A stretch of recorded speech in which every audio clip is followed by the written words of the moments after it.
Welcome to Dad's Next Project.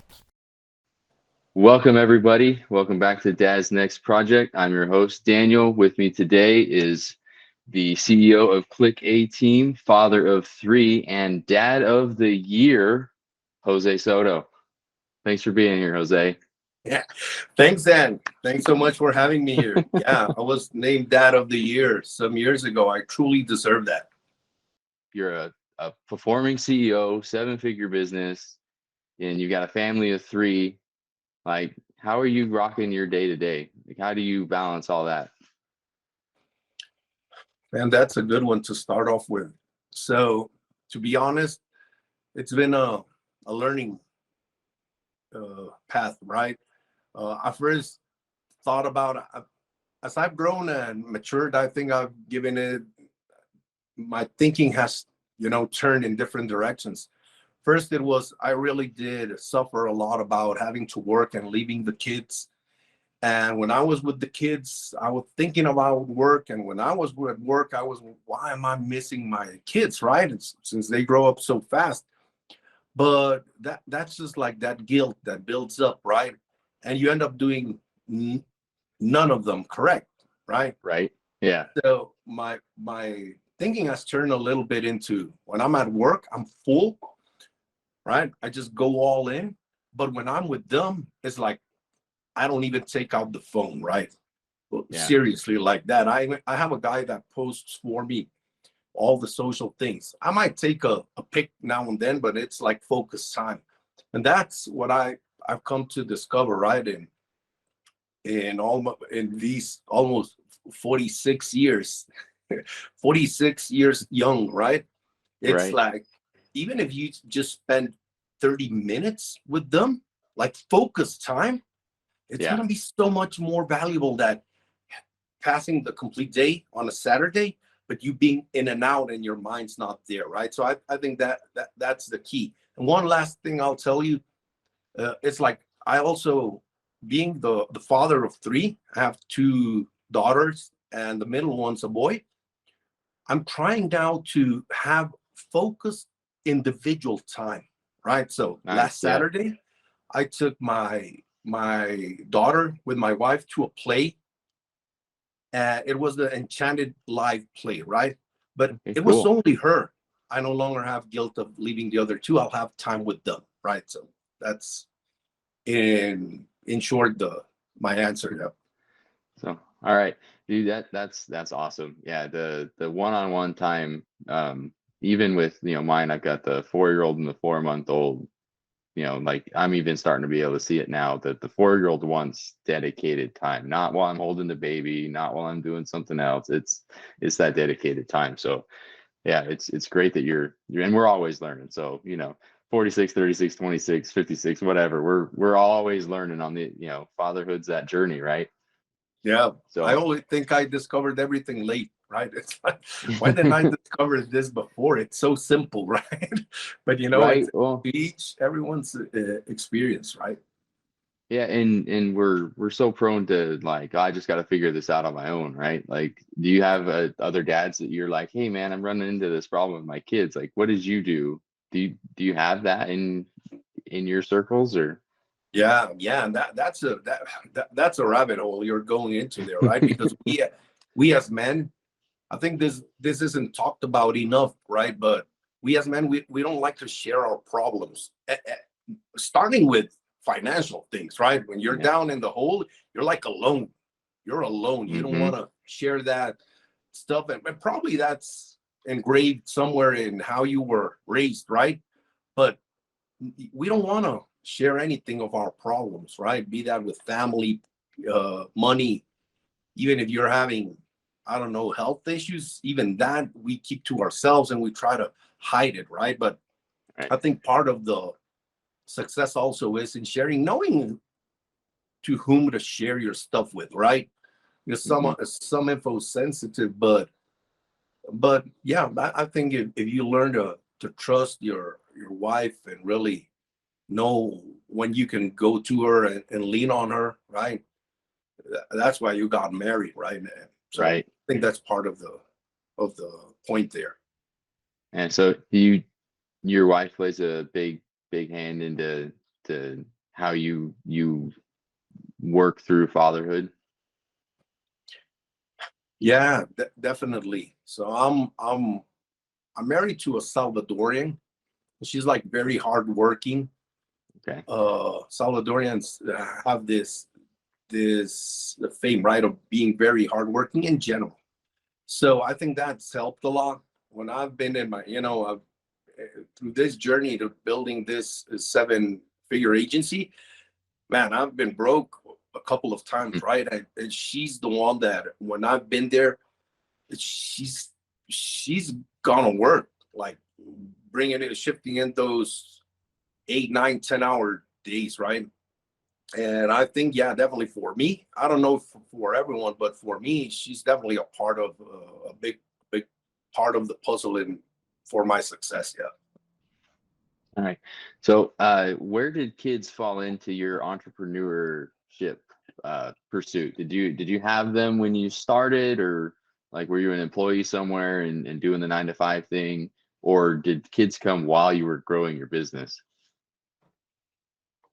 Yes. So the first one came in when I worked in corporate pharmaceutical industry for like 15 years, and the first one came in there. And pharma has big benefits. We travel a lot. There's just benefits everywhere. They give you car. If you're expat, they'll pay for everything. So you get kind of uh,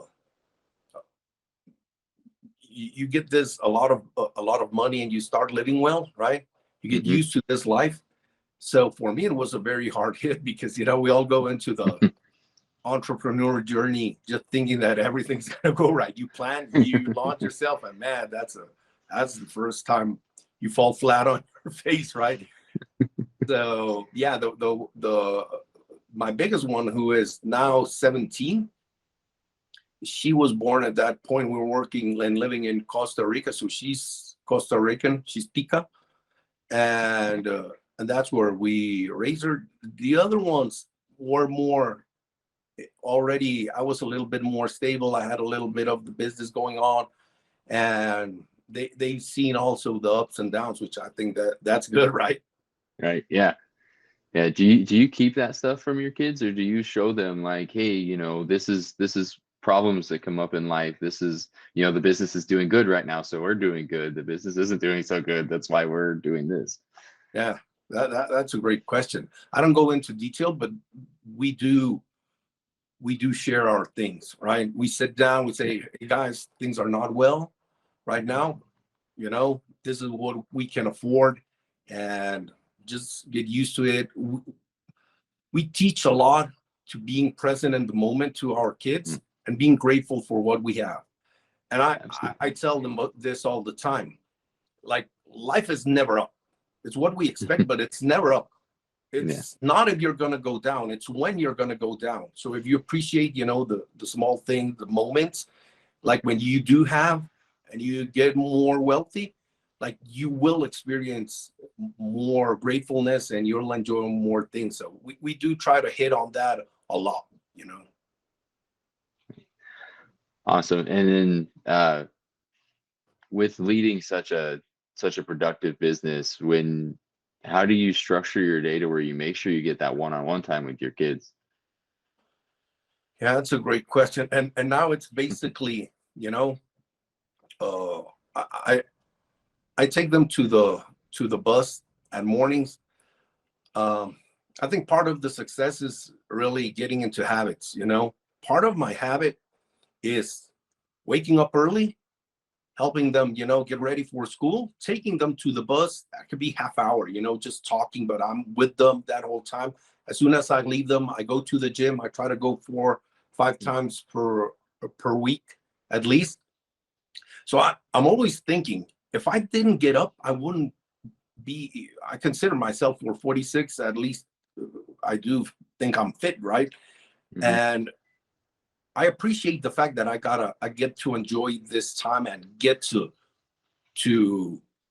wake up and leave them so I can go to the gym there, right? I'm already awake, so just take the advantage of just waking Yeah. up and go back there. Now, the real one-on-one time, and I'm going to be honest with you, is at this stage of my business, I rarely work on weekends. And that's where I really get to enjoy them. I'm not going to, I'm going to be very honest here with you. I don't see them much after that. Like when I go to, I return, I'm here with you recording. It's here at 8 p.m. When I go back, it's basically taking them to bed and starting the day again, half hour in the morning. Now, Saturdays, I'll take my boy to to football. You know, I'll try to have lunch Saturdays and Sundays, the whole family. We have a rule of no phones and all of that. So that's where the Very real nice. focus time. Yeah. And I think those 2 days, just Saturday and Sunday,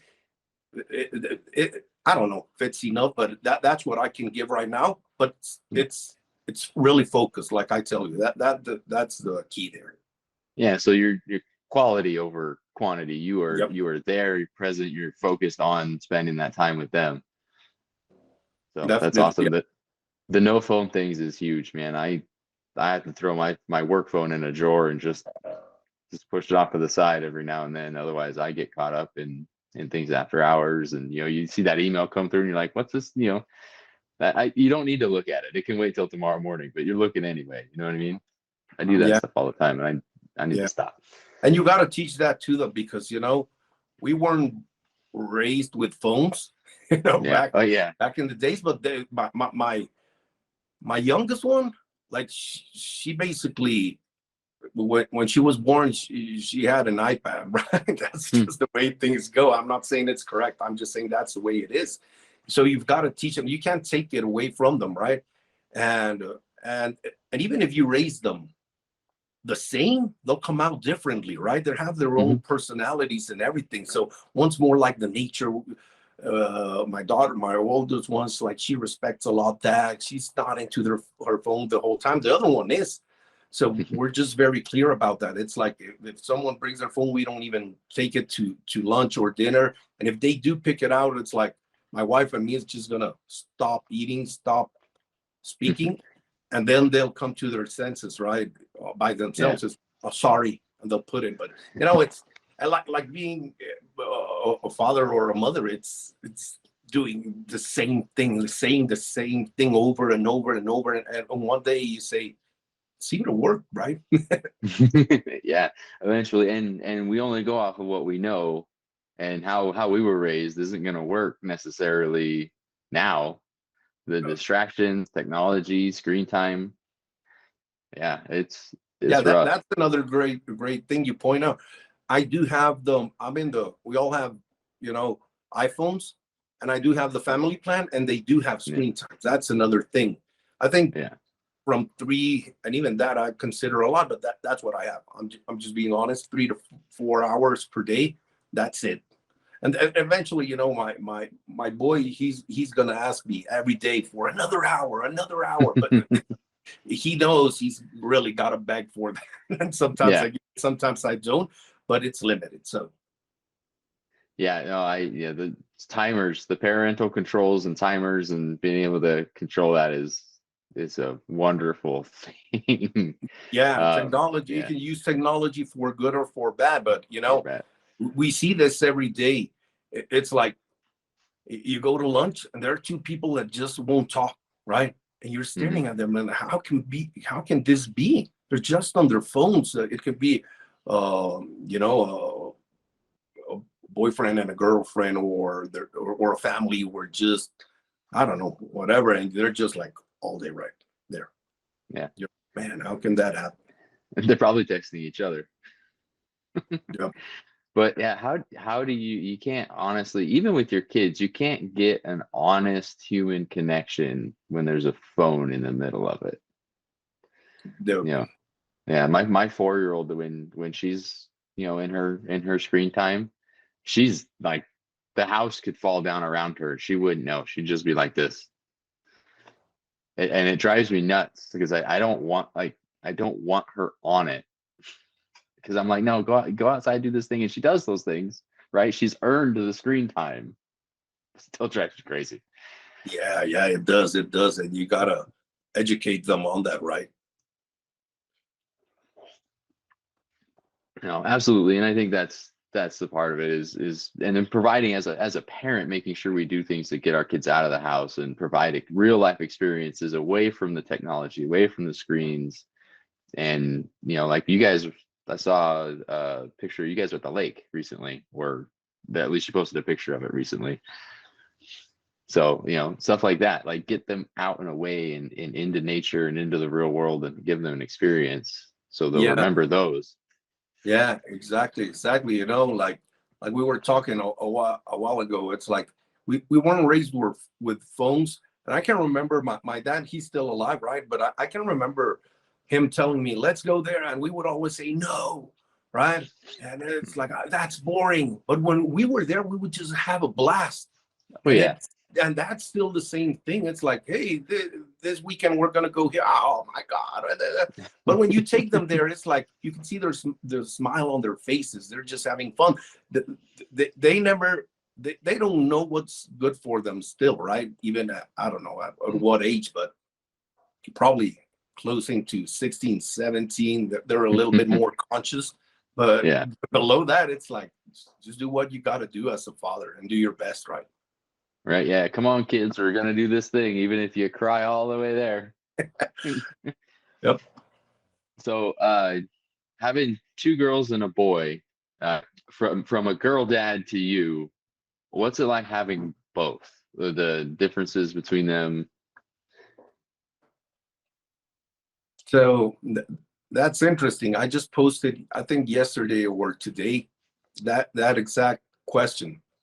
It's like you get to. I always wanted a boy. It's like it's gonna be my friend, and we're gonna play together and everything. But Mm-hmm. now that I've been blessed to have both type of love. Like I posted about this, it's like you get the tough love from the boy. He doesn't go asking a lot for love, but Mm-hmm. when you need him and you get to go to these activities that are more like sports or something like that, you really have a blast, right? And you could talk about your favorite sport, and if you're on the same team, it's just like you get together and united, right? But eventually he's like, no, no, and he's like, he rarely gets. He lies on bed with my wife, right, and she's got to be begging for his kisses, right, and for his love. He's like Yeah. on the other hand, you've got your daughters, right, and they're just so into serving you. And how did I come from work, and she's like, the smallest one just jumps. She's running through the stairs and Mm-hmm. hugging me, and how was your day? And the biggest one's like, yeah, can I serve you something or whatever, right? You don't get that from a boy, but you get the tough love and you get the tender love. So I've been blessed to have both. Both. Yeah. There's nothing like walking through the door and having your daughter just light up because daddy's home, right? Yeah, that you'll never Yeah. see that with my son. Like, are you there? Aye. That's it. Yeah. Right. Like, oh, what's up? Yeah, cool. Yeah. Be over here. Oh. Yeah, and they're less communicative, right? They're like, how was your day? And my daughter's like, yeah, today, right, just like my wife, she'll go on and on and on. My boy's like, how was your day? Good. You learn anything? Not really. You have fun? Yep. Right. And I Yeah. think we're the same. My wife says I'm the same. Yeah. Well, I was just gonna say, like, we mentioned how we don't really communicate earlier, and it just came full circle. Now, your son doesn't communicate the way your daughters do. So I Yeah. mean, it starts early, I Yeah. guess. So funny, Um, right? yeah. Uh, what what does your, like, as a father, obviously you've got your wife. Like, how else does your support group look like to the family dynamic when you're raising your kids? Like, you said you still have your father, and like, do you ask him for advice, anything like that? Well, that's a great question. So I do.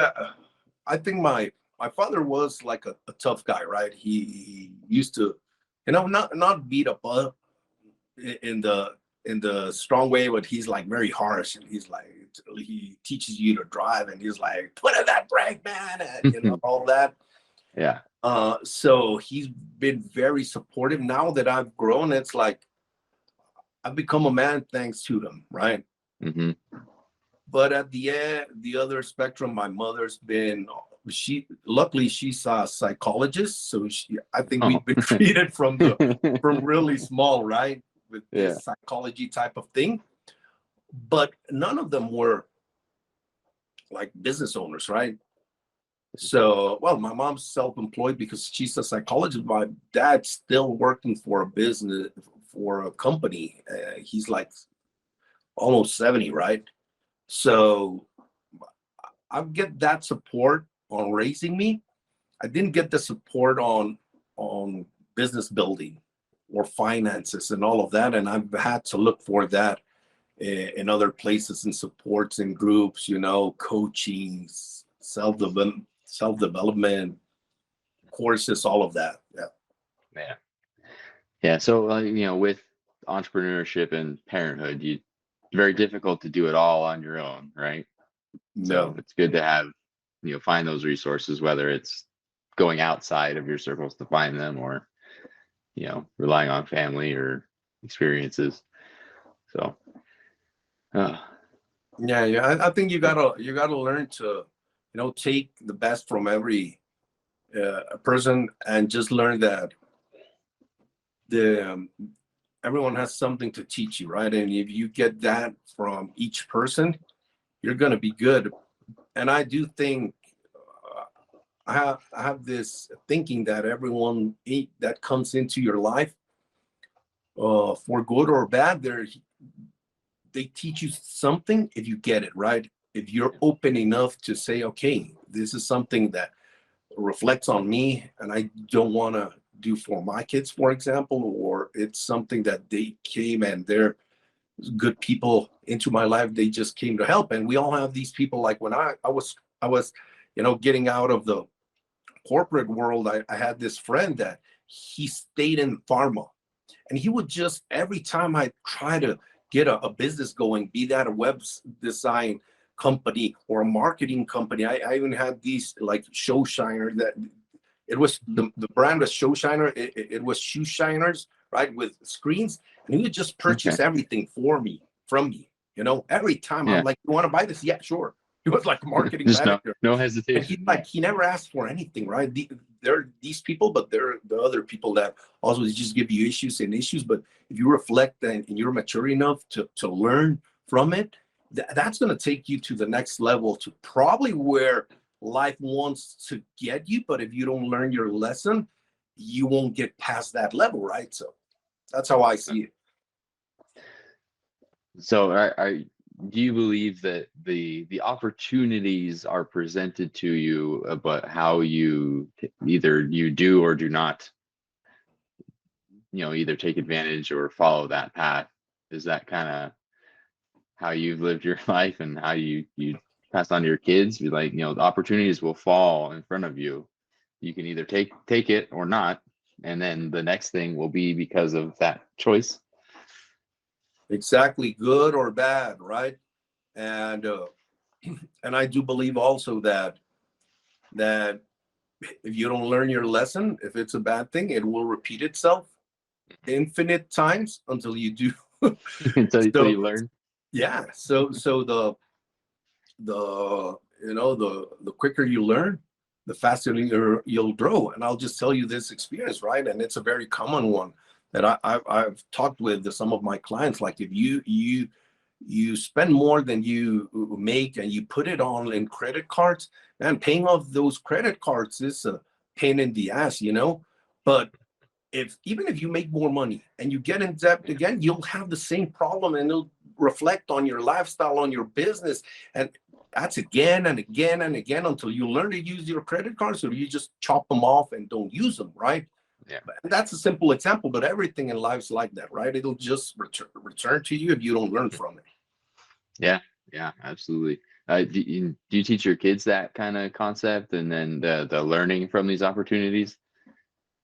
Yeah, I try, I even have I did this like self-development course which I made.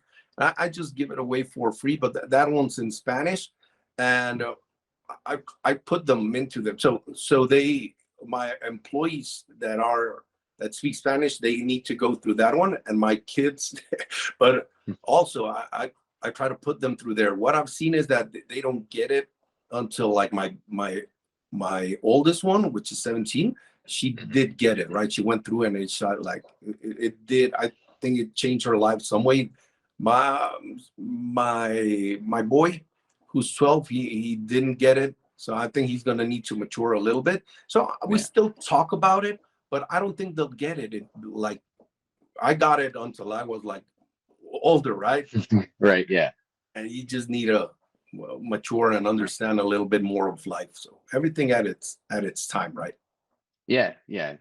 We can present the information, however, but they're not going to absorb it until they have the experiences and the knowledge base to absorb it, right? Yeah.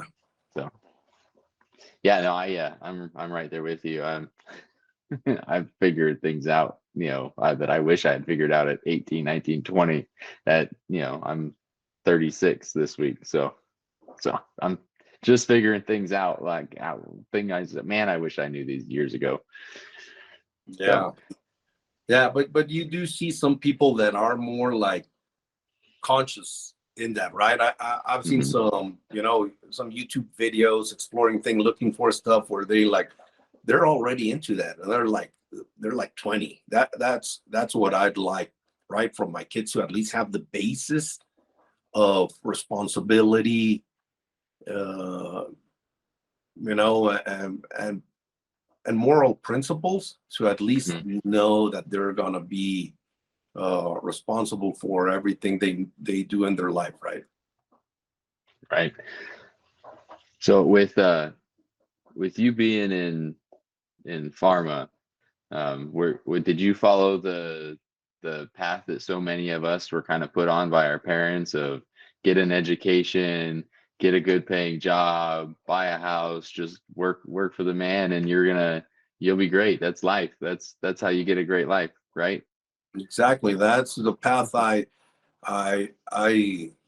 chose, and that was taught to me, you know. And I will tell you something. Like when I left my first corporate job to put my first business, like if I and I it went bad, right? I almost went broke there. Like if I didn't have the title that my parents told me to to to study and go to get an MBA and all of that, like that helped me to get back on track and start working at corporate again, right? So even that was Yeah. a blessing if you were conscious enough to go back and look at that and know where your blessings were. But that was what was taught me. It wasn't like you can, you know, you can have it all. You can have a better life. You can earn more income. My dad, which I just told you I love, but he was very bad at businesses and at money. It's like every time I wanted something, like, yeah, we can't afford it. Do you think money Hmm. grows on trees? The same thing that a lot of us were taught. So, and I even, unconsciously, I sometimes I say those things to my kids, but now I'm conscious enough to go and say, okay, stop there. You don't want to say that, right? It's like when he Yeah. wants some sneakers, and they're like $250, these GCs or whatever he asks for. Yeah. It's like I say it differently, right? It's not that I'm gonna buy everything for him, even if I Yeah. have the money, but I won't say, what do you think money grows on trees? Like I'll have a different approach. It's probably, look, right now you want that, you can go to I tell at the end of the year, you'll go to my office or your vacation, you help me out a little bit, and yeah, I'll Yeah. buy those. You'll put in 20% and I'll buy the rest, right? But Yeah. something like that, right? But I'm more careful with my words. I think that's a point. Yeah. Yeah. I'm in that same boat. I try very hard to Because my dad, I didn't realize it till I was probably in my mid-20s, and um but how tight things really were in our house, because he provided a good life. I have no complaints, right? Sometimes I thought he was being a bit of a dick because he wouldn't buy Yeah. me this thing or that thing, because I didn't know. I had no idea. Like, I mean, we were literally maybe a couple $100 left over at the end of the month after all the bills were paid and groceries or whatever, and he never let on. It was always that slim margin. And I try so hard not to tell my daughter, just like, no, it's too expensive, or no, it's this, or no, like, it's more the like, well, what are you going to do to earn that? Like, that it's expensive, so there needs to be some work there. Yep. And how I phrase it, I mean, she's 4, so I'm playing with how to approach that with her as I go, and she's kind of starting to get it. But yeah, it's crazy how that mindset, even though, like, we're not in that situation that we were in with my dad, you're not in that situation you were in with your dad, but we still just it's so ingrained in us Yeah. that we want to just be like, no, it's $250 for a pair of shoes, what are you thinking? Yeah, and you start and then you stop, right? So you were, Right. I was Yeah. about to say the same thing, right? It's like, you think money goes on, you think that's cheap. It's so interesting because it's like we just last weekend I invited my parents to lunch, and we went out. My 2 kids, my wife stayed at home. She was tired, and it's like they opened my boy. He opened. They just, I don't know what they. It's like they're so hungry, right? They want to eat all day. I don't know, something's wrong with them. But the thing is that he opens up the menu and he's like, yeah, and he chooses something, and it's like, man, the most expensive thing. It's like, man, do you just look at prices? And even if you don't like it, is that the way you choose? I tell him, and I no, that's what I want. And my dad's, I see him and he's just laughing, right? He's just like giggling, watching us. And I'm like, what are you laughing at? We joke very harshly like that with my father, and he's like, man, he's exactly like you. And he goes on telling me this story that I was the one that when he took us out for lunch, I would always order the most expensive thing on the menu. And he would tell me the same thing. What are you, just scrolling through prices and choosing the most expensive? It's really funny, right? Because you have that ingrained. That can just be like, it's not coincidence. It has to be something that you've got in your DNA or something. So funny. Yeah, that is funny. So little sidebar. A buddy of mine, his son isn't like, he doesn't get into the real expensive foods, and like chicken nuggets, sandwiches, whatever. Like he's older. Like, I think he's 16, and he works through it. His daughter, who's a little bit younger, once she was introduced to steak, everywhere they go, she wants the steak. Right? Doesn't matter, high-end restaurant, lower end, middle, whatever, she wants the steak. And he's at me like, baby, you can't get, like, mix it up a little bit. You need to, like, we were talking about how to spin it so it's not like, don't get the steak every time. Like, you got to mix up your proteins. Get some chicken sometime, get some pork sometime. Like, don't just all that red meat. Like, but he's really just like, she's buying the bits of $40-$50 just for her. She's eating more than the adults are. Yeah, he doesn't care. She looks for the steak everywhere. Yeah. Yeah. She's just like, steak. So that's awesome. I just want to share something. It's so funny that I'll show you one thing. I'll go get it. Right. This is one of my most valuable things I have. Look.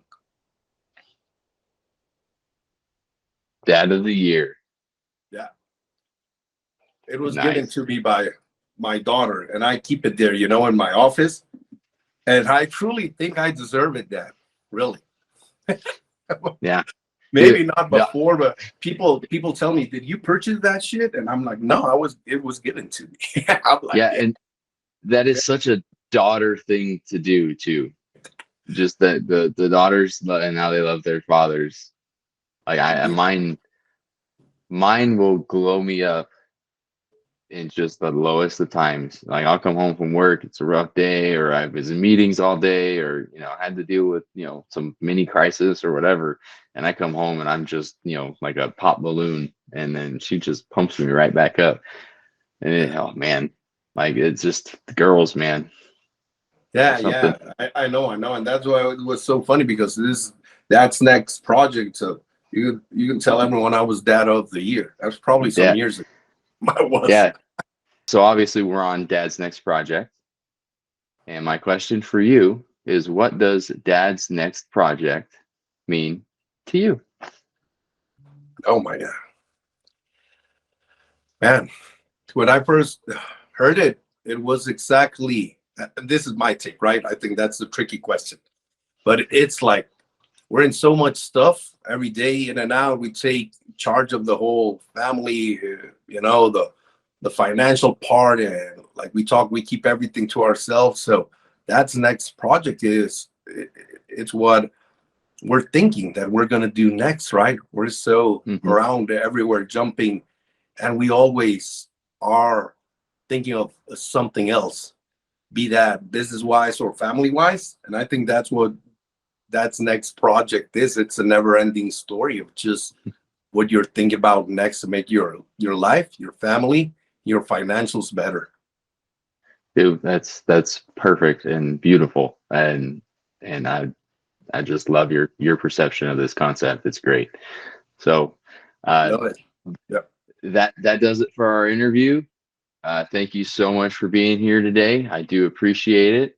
I hope everybody listening or watching gets what I got out of this, because I mean that's what it's all about, right? It's opening that door so we can all talk to each other and know that we're not alone as fathers. And yeah, so thank you. Yeah, exactly. No, I appreciate you for having me here, Dan. It was an awesome time spent, and I do think the world needs more of this, right? It's like we're all suffering from the same thing, but we all got the same blessings, and just sharing about it, it's like I'm not alone, right? Yeah, none of us are. There's thousands, hundreds of thousands of us out there. We just need to start talking to each other. Yeah, sure. So thanks again. Yeah. Hello, welcome to Dad's Next Project.